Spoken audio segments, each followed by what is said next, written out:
Hey guys, how you doing? Ron Raymond here from the Raymond Report, along with Ross Benjamin of RB Wins and ATSstats.com. Ross Benjamin, how you doing, buddy? Everything's good, Ron.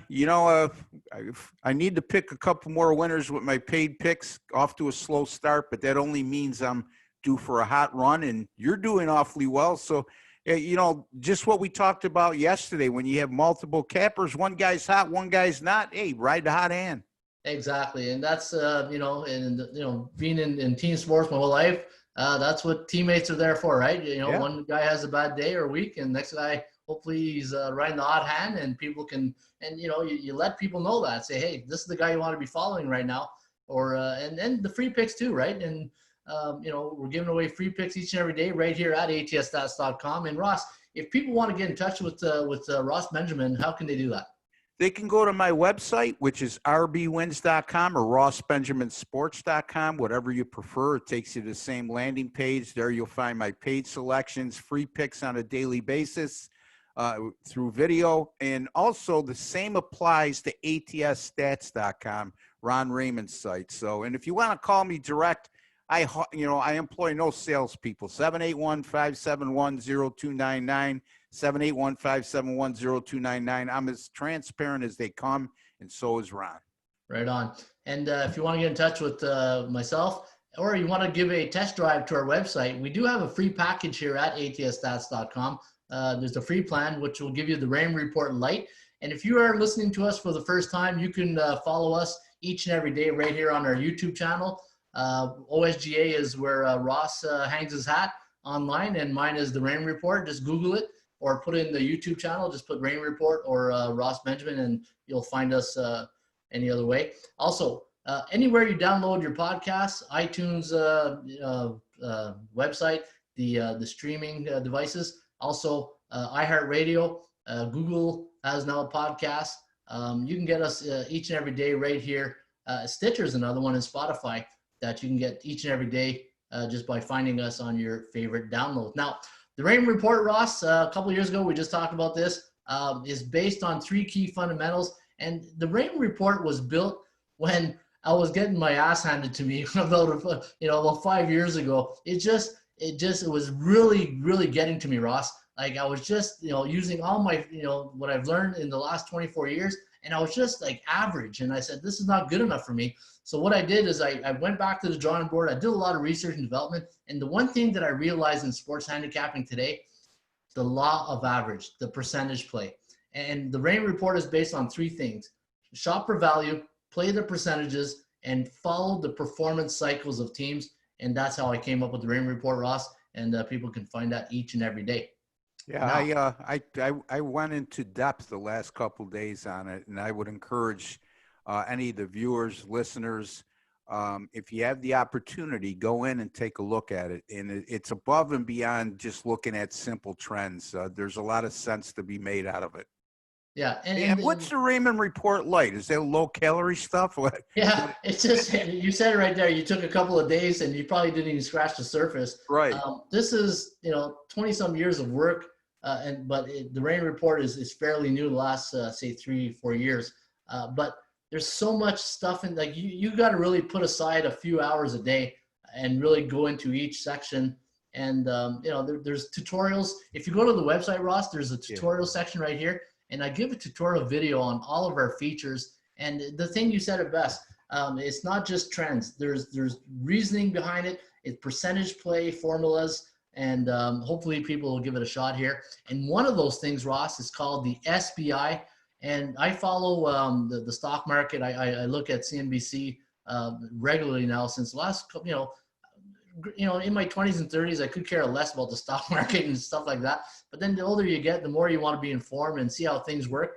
And I started picking up a lot of stuff. And, like guys like Jim Cramer, I listened to, and I started picking up how the stock market mentality worked. And I try to incorporate that into the sports betting. And what I learned in the SBI, the Sports Betting Index, is we're in a sports betting industry, and we know what the bookmaker is all about. He's about making money for the sports books. He's about getting balanced action on both sides of the fence. He wants half the room betting one game, the other half betting the other game, so he can make his money in the juice in the middle of the vigorish.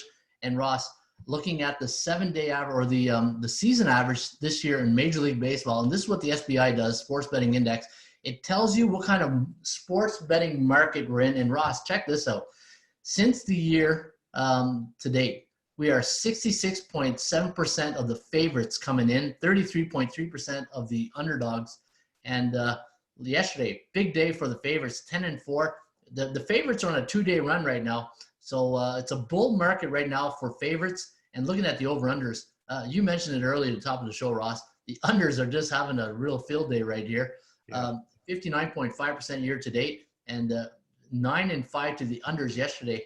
Ross Benjamin, what do you think of this? Well, I think that you're going to see a lot of overs start to come in coming weeks. Now, as far as the favorites versus underdogs, the proportion thereof, I think you're always going to see the favorites somewhere in the high 50s to low 60s.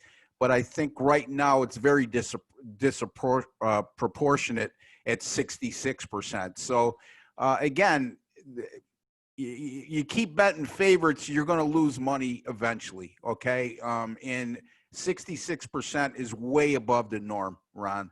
Yeah. It's always going to be, like I said, at 58 to 60%, low 60s, because hey, look, 90% of the time when you're looking at favorites of 170, 180, 190, they're there for a reason. So I would keep an eye on that. And you know, sorry, Ross, I didn't mean to interrupt there, but no, I would say that keep an eye on the totals and watch for the overs to start to even out, and watch for the underdogs to start to win a little bit more. Does that make sense? Oh, absolutely. And we talked about this in our podcast a couple weeks ago when we did our NFL previews, which people can see. Also, if you're into NFL football, we got we previewed every division in football you can get on the website. But you know, we talked about the money line in hockey and baseball. It's a different animal. It's just, you know, people don't understand. Like, you can have a great win percentage. It don't make, you know, it doesn't really. People don't really care unless the units follow it. Like, just remember this, folks. In spread sports like football, basketball, favorites, you know, in money line is not the same as, you know, covering the spread. You know, in baseball and hockey, the bookmakers can make an adjustment through the money line to really balance his books, and that's what we're about, following the markets and really educating the public on, and don't fall in love with high win percentage, fall in love with making money. You know, the last 2 days, Ron, I've done videos on underdogs. They've given out 2 underdogs per day. Went 2-2, and I'm up. For example, I had Kansas City plus 114 2 days ago, and I had Toronto plus 126 last night, both winners. So that's plus 240, and then my 2 losers are minus 200. So I'm making $40 on the 100. You know, so if you do that math over a course of a season, 50% could make you money playing underdogs. Now, we always aspire to do better than that, right, Ron? But we also talked about off air how many guys are giving you 170, 180s and saying, hey, I'm hitting 60%. Well, yeah, that's great. But at the end of the day, you know, if you lose one game at 170, 180, you have to win the next 2 to make a small profit. So at the end of the day, you need to hit 67% of those plays over the course of a year, which is pretty much unattainable. So again, it's deceiving when it comes to money line betting. Win percentage at times, and at times being the key phrase, can be very deceiving. Yeah, and maybe we'll do a show on money management one day on how many plays we give out. But Ross, each and every day we break down the games. You know, the computer pick, you know, say what you want. I wish I could meet this guy. He's having a pretty good year. Yeah. You know, he went, was it 8-1 the day before, 7-1, something like that? Yeah. Yesterday, the computer pick went, I believe I said it was 8 and, let me see here. 1, 2, right here. 1, 2. Yeah, it's actually, you said 8 and 6, but I believe it's 6. Or 1, 2, 3, 4, 5, 6. 8 and 6 on the sides, and it was on the totals. It was 10-4. So yesterday, see, the day before it was a good side. Now, you know, he's still winning percentage on the computer side, but look at the totals: 10-4 yesterday, betting total. So Ross, ATS Stats Forecast. is really crushing it right now. So we got some early games today, and looking at the first game, Colorado at Oakland. The computer here, Ross, likes Colorado 5.45, 4.79. The over/under at 10.24. The Rockies right now 3-1 on the season, coming off a big win yesterday over Oakland, who had a good series against the LA Angels. Now looking at this game here, Ross, 37% chance of winning for Oakland, 13% only for Colorado, and that's the law of average that we give out in the rain report. So the Kogo at 54%. You got a bull team like Colorado, it's going to be a tough one here for Oakland. Yeah, and on the other side of the coin, Colorado's winning with smoke and mirrors. I mean, they're not exactly ripping the cover off the ball. They won 2 out of 3 in Texas in all low-scoring games. They did win yesterday. I think they scored 5 runs yesterday, if I'm not mistaken. Good pitching matchup, Ron. 2 pretty good pitchers in Herman Marquez and Frankie Montas. So, again, if the low-scoring games weren't happening so often right now, I would certainly take a look at that. But you could see by the computer, Ron, it's predicting 10.24 as far as the total. Yeah, no, it sees a high-scoring game. And, we always say what goes up must come down, right? Arizona taking on Texas. And you mentioned this Texas there a few minutes ago against Colorado. Strength of schedule plays a huge part. And I do have a strength of schedule tool, which I've got to talk to my programmer how to incorporate this in the forecast. But looking at the computer here, Ross, 5.62, 4.38, over/under right at 10. So 1 point over the total. Now Arizona coming off a 4-1 win last night over the Rangers, and looking at their record 2-3 in the year. Texas, they got a new stadium, but maybe it's a good thing they got no fans in there right now because they're not showing a lot of wins for those fans. 1-3. But look at the under. The under is 4-0 to the under. Yeah, I mean, the old stadium was a hitter's paradise. This one seems to be the polar opposite, Ron. And it's well documented. I mean, by looking at their over and unders, but they got to hit better. If Texas doesn't hit, it continues to hit the way they are, their season's going to be done real quick. Madison Bumgarner, not sure if he's a shell of what he once was. Lance Lynn off a fine outing in his first start of the year, Ron, and he seems to have a new lease on life since being acquired by Texas. Yeah, and you know what? Like, ever since I've been handicapping baseball, you always peg some of these starting pitchers as, anytime there's that's my under pitcher. You know what I mean? Lance Lynn to me is my under pitcher. Anytime I see Lance Lynn, the first thing that comes to my mind is under. And it's just the way it happens in sports handicapping, right? You see other pitchers, you think of over, but you think Lance Lynn, I think under, and we'll see what the computer has today. Now, Toronto Blue Jays, who saw this coming? Winning 2 against the World Series champ, and 4.65, 4.05, over under at 8.7. So it does like this game go a hair over total. Now, Ross, you mentioned something to me earlier, and it made a lot of sense, and I didn't know that about the interconference games. So Toronto played the first 2. This probably doesn't work because Toronto doesn't have a home team. Right. But like Tampa Bay and Atlanta, they played the first 2 in Tampa Bay. The next 2 is now going to be Atlanta. And you want to tell the audience how this works? It's the interleague games. The way the schedule is set up this year, for example, in this particular instance, the NL East will be facing the AL East. Will play each team from the AL East 4 times. So that encompasses 20 games. The other 40 games are divisional matchups. Now, having said that, these interleague games, the first 2, there'll be 4-game series with the first 2 being played at home and the next 2 being on the road. In this particular instance, Ron, this game should have been played in Toronto, but, right, not to get in all the specifics of why it's not. Ordinarily, that would be played in Toronto. The first 2 are played in Washington. It can get confusing, right, Ron? Because we're used to, when a series happens, it's 3 or 4 games at the same site. So just something for the viewers and listeners to keep an eye on going forward, not to get confused by that. But it's going to be 2 home, 2 away in interleague games, all in the same series. 4-game series, 2 home, 2 away. Yeah, and looking at Washington, they haven't lost 2 games, in the series. It's been a while, probably. And I did a little bit of research on it. When the Nationals lost the first 2 games of a series, and they're a favorite going into that third game. They're 10-4 straight up in the next game. So, and the law of average is going to favor Washington this way. You got Mad Max on the hill against Nate Pearson, who's the young rookie they drafted. And a pretty reasonable price, Ron. I think I saw 155, 160. Now, we don't like to go that high, but if you're a run line player, you might want to consider Washington as a run line favorite today. Yeah, and I wonder if that's because Toronto's won a few. Like, if had they split or Washington won the first two, maybe that's a different line. But it's a lot of respect to Nate Pearson here.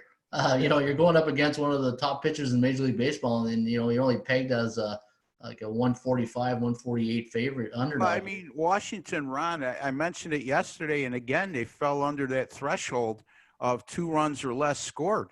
First 5 games, 2 runs or less scored in 4 of those 5. And keep in mind, Ryan Zimmerman, he opted out because of the COVID-19 key cog. They lose Anthony Rendon to free agency, who had over 130 RBIs last year. And the day of the morning of their season opener, they lose Juan Soto, who was just magnificent in the postseason last year. The 21-year-old is out with COVID-19. So they lost some big offensive parts there. Yeah, and 1-4 to start the season. So, they're going to have to start turning things around. Again, Blue Jays 4.65, 4.05. The over. You said who saw that coming? You did. You mentioned it early in our one of our podcasts. That watch out for Toronto as a sleeper.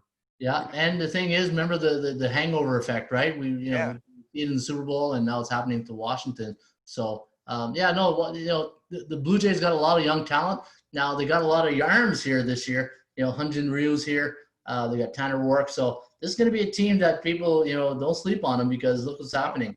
Some pretty good bloodlines too, though, Ron. Too, right? Yeah. Some kids that have dads that were former major leaguers, and pretty good ones at that. Yeah. It's too bad they weren't in horse racing, eh? Yeah. Secretariat there running around the bases. No kidding. All right, so we got Chicago White Sox taking on the Cleveland Indians. We got the 117 price here on the White Sox, over under at 9. ATS forecast of the rain report likes the White Sox 5.32, 4.07. The over under at 9.39. Now 90% chance of winning for the White Sox today. Giolito getting the call. We talked about Giolito in our last podcast. He had that great run last year, then cooled off. He's going up against Zach Plesac today. His father, Dan, remember Dan Plesac pitching for the Blue Jays in Cleveland. Talk about bloodlines, huh? Yeah. It's amazing, eh? When you get older, you see all the younger kids coming up, and you remember the dads, right? So this one here should be an interesting one. Looking at the records, 4-1, 1-4. White Sox got to start picking it up. As Yogi Berra once said, it's getting late early for the White Sox. And you know what? Giolito, 2 starts last year against Cleveland. By the way, 14 2/3 innings pitched, 0 earned runs allowed, struck out 17. So he's pitched awfully well. He pitched awfully well against Cleveland last year, but like Ron touched upon, he's been in a tailspin since the end of last year, and his first start this year wasn't very good either, Ron. Yeah. As the old saying goes, Chicago, pull up your White Sox, right? All right. Hey, Chicago Cubs taking on the Cincinnati Reds. The looking at the Reds here, 4.73, 4.31. The over-under set at 9.5, but the forecast likes at 9.04, so it does like it go a tad under the total. Looking at some of the records here, 4-1 for the Cubs, 1-4 for Cincinnati. Cincinnati was my only loss yesterday. Sending Sonny Gray to the mound today, Ross. This is a good. I think it's going to be a strong play here for Cincinnati. You're getting good value at -108. It's an even line, but Kyle Hendricks going for the Cubs, not going to be an easy task here for the Reds. And looking at the Kogos at 37%, you got a bearish team against a bullish team. Not good when it comes to the PVI, the Performance Value Index of the rain report. But I think the value here, and this is where Cincinnati is going to start feeling a bit of the pressure that this is not the start we wanted. You got to get some W's here, right? Yeah, it's similar to the White Sox. You know what I mean? 1-4, 2 teams that had high expectations going in. 2 teams I picked to be sleepers. Very disappointing thus far. And a real crucial game, even though it's only game 5 of the season. Ron, Sonny Gray last year, 4-1 against the Cubs with a 2.70 ERA and an 83 whip. And Kyle Hendricks, who was terrific at home last year at Wrigley Field, and great start at Wrigley earlier this year. Not the same on the road. So I think it's a nice situation. I agree for the Cincinnati Reds today. Looking at our next game, Ross, I watched this game last night. It was my game of the night to watch, and didn't disappoint. Yeah. Got a little hairy there in the total there when I saw those bases being loaded in the fifth inning, and luckily we got out of that. And it was a 5-2 win for the LA Dodgers. Now, looking at the rain report, we have 4.77 for Houston, 3.86, over-under at 8.63. So it does like it to go against under the total today. Now, Ross, it got a little tense there yesterday, and the Dodgers pitcher, Joe Kelly, came in there, and he brought the high heat and a little chin music there in the one inning, and got the benches out. I wonder if we're going to see that today, that emotion. It's almost like a playoff game here. Yeah, I mean, you said it yesterday. Could be a preview of the World Series, and it's not within the realm of possibility, I should say. And, this is a game I'm going to stay away from. Dustin May, a rookie, did okay in his first outing this year. Houston right now doesn't know who they're going to use.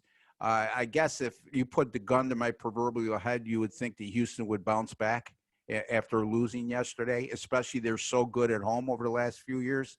But again, this is one I'm just going to steer clear of, Ron. Yeah. I agree. Looking at Milwaukee taking on the Pittsburgh Pirates. Now, the Pirates going in here as an underdog, 4.09, 2.92, the over-under at 7.01. So it does like it to go under the total. Looking at today's starter, Joe Musgrave taking on Brandon Woodruff. Now, we talked about Woodruff in our last week and last time he started. Not a bad pitcher. And, this is going to be a good game here today. 2-3 for the Bucks, 2-3 for the Pirates, the Brewers. So somebody's going to get the 500 here today. Yeah, I'm going to stay away from this one. I think the pitching matchup definitely favors Milwaukee. However, Pittsburgh, their back was against the wall at 1-3 yesterday, and they come back from a 6-2 deficit late in the game to win that game 8-6. Momentum with Pittsburgh, pitching matchup with Milwaukee. Stay away. Yeah. Tampa Bay at Atlanta. Now, took the red eye, get back to Atlanta, and maybe this is what Atlanta needed here. Get back to some home cooking. And looking at today's game, Mike Soroka taking on Charlie Morton. What a great pitching matchup. And you got the computer here all over Tampa Bay, 5.02, 4.16, the over-under at 9.18. So it does like it to go over the total. And that's from 41 previous matchups that the computer generated. Again, Tampa Bay 4-1 on the year, 2-3 for the Braves. Ross, the Kogo at 42% and a 63% chance of winning for Atlanta. I kind of like Atlanta in this spot. Yeah, it's a tough call for me, Ron. I could see why you can make a case for Atlanta, especially with Tampa winning the first two games of the series. But Soroka, terrific on the road, not so much at home. Not terrible, but not as dominating numbers as you see he's posted in 16 career road starts. And Charlie Morton is just the epitome of consistency. This should be a good one I'm going to stay away from personally, Ron. So are you saying that Mike Soroka is like Lindy Ruff?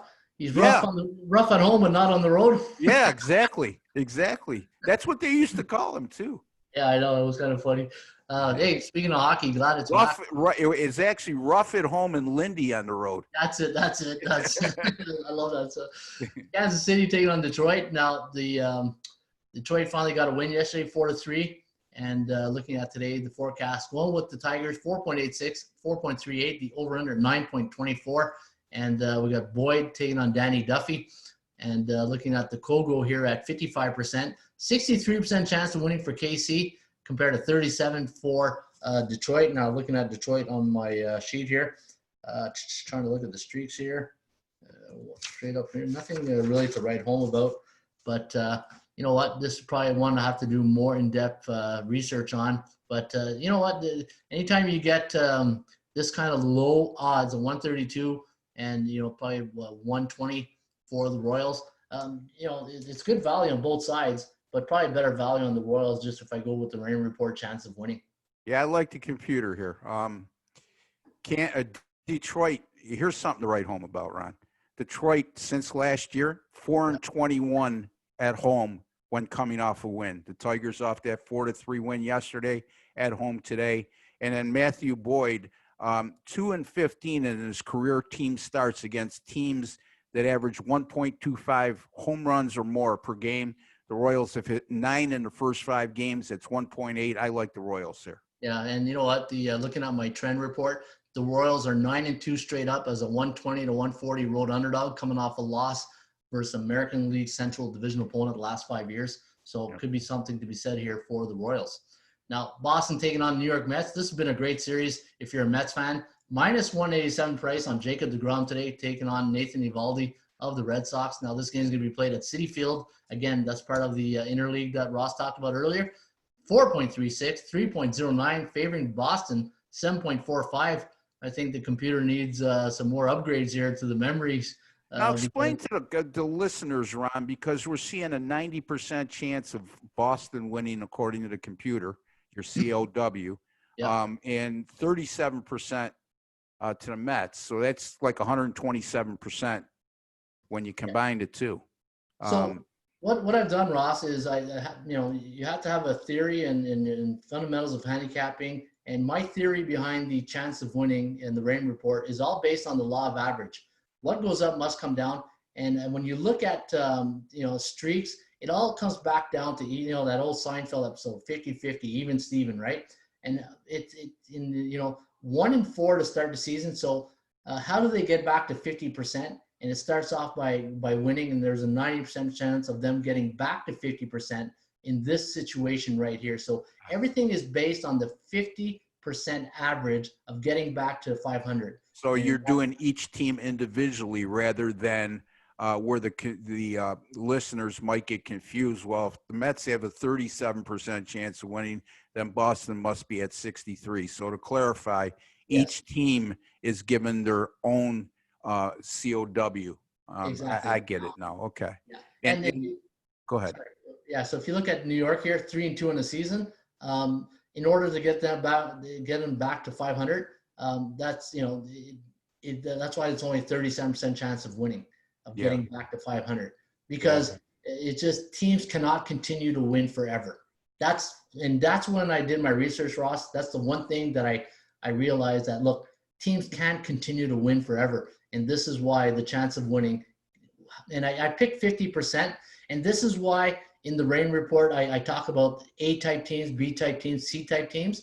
If you look here, I got the Mets here as an A neutral type team. So they're going through a neutral cycle, meaning they're either 3-4 or 4-3 in their last 7 games, but they've got a win percentage of 60% or higher. So that's why they're an A-type team. And that's one thing you want to consider when you think of the Cal. Think of also the VIC, the Vegas Index Cycle, or the PVI. They're a neutral type team. So a 60% team in a neutral cycle, so a fair market value cycle in their last 7 games. And that's why you got 37%.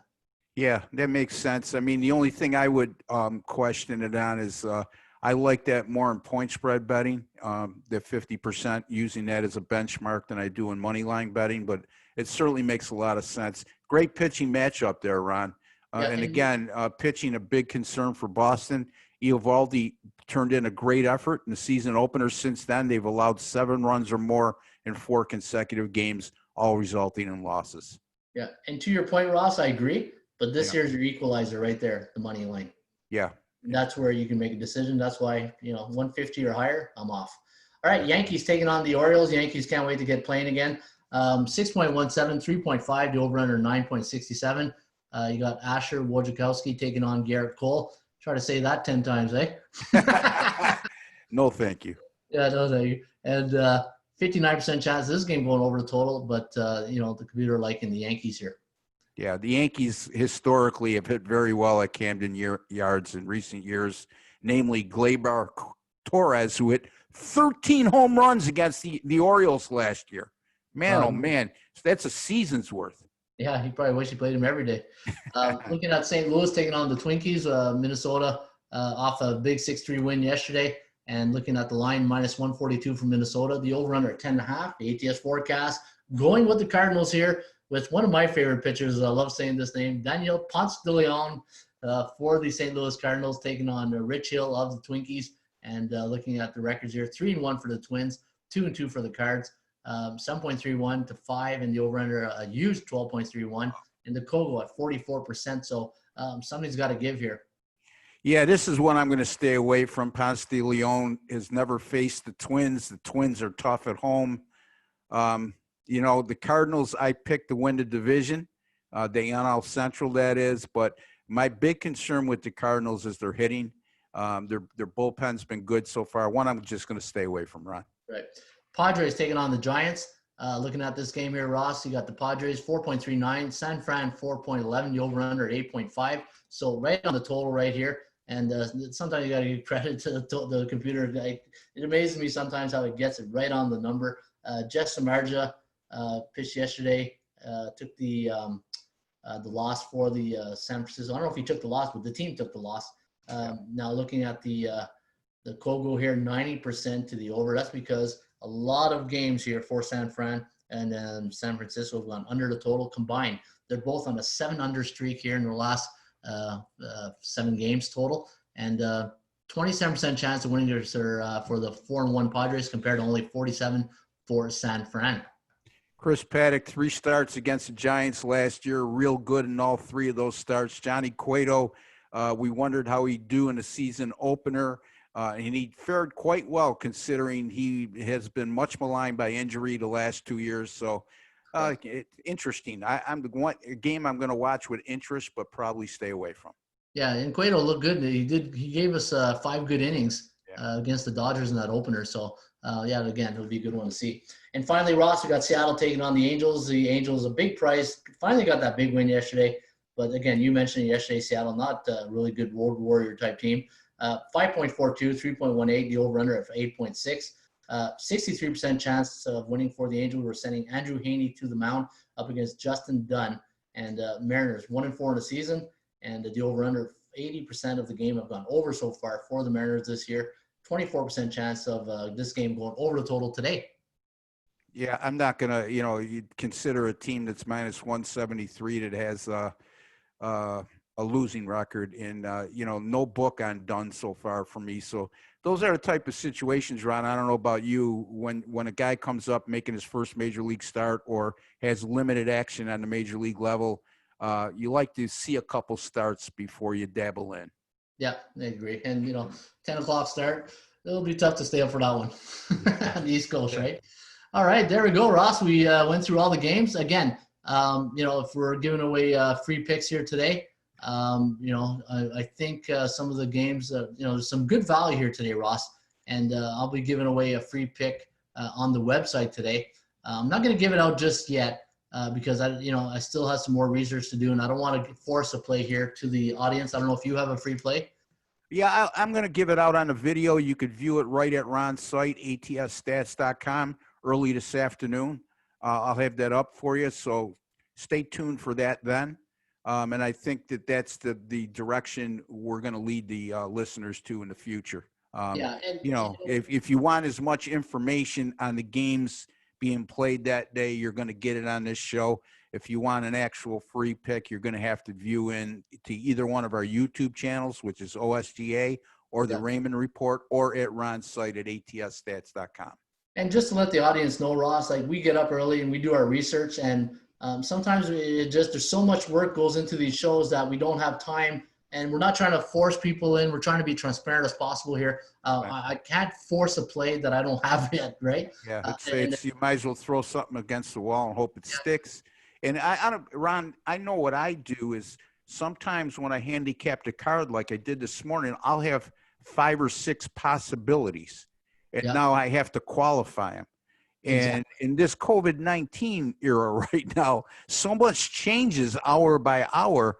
Again, we talked about this before, releasing picks too early to the clients, to our listeners, to our viewers. We're not doing you any favors. So be patient. It's a click of a button to go to a website and look later in the day. Yeah, and if you want to see our picks, if you go to our website, once you get to the homepage, I'll do a screen share so people in the audience can see exactly how to access those picks. This is what I love about Zoom. Man, I should have bought stocks in this a long time ago. They didn't exist a long time ago, Ron. Yeah, I know. Go to the front page, And on the right-hand side, if you click on Ron Raymond or Ross Benjamin's free picks, it's going to take you to their pick page. So if you just go like right here, Ron Raymond, and you'll see right below here, we'll normally have our free pick pages. And the same thing with Ross Benjamin. If you just click on his name right there, and then you click on one of his selections here, there'll be more. Once he puts his pick up, we'll see this free pick page right there. And also the video will be up on my free picks as well. Exactly. And like I said, too, just a friendly reminder, both of our YouTube channels, you could view at any time, and our free picks will be there. And don't forget, folks, show us a little support. Subscribe to the channel, absolutely free, no strings attached. And if you like our videos, give it a like. It's just a small token of appreciation for our efforts. For Ross Benjamin, I'm Ron Raymond. This was the Raymond Report with Ross Benjamin for Wednesday, July 29th. Hope you guys have yourself a great rest of your hump day. As always, shop for value, play those percentages. We'll see you back shortly with another Raymond Report.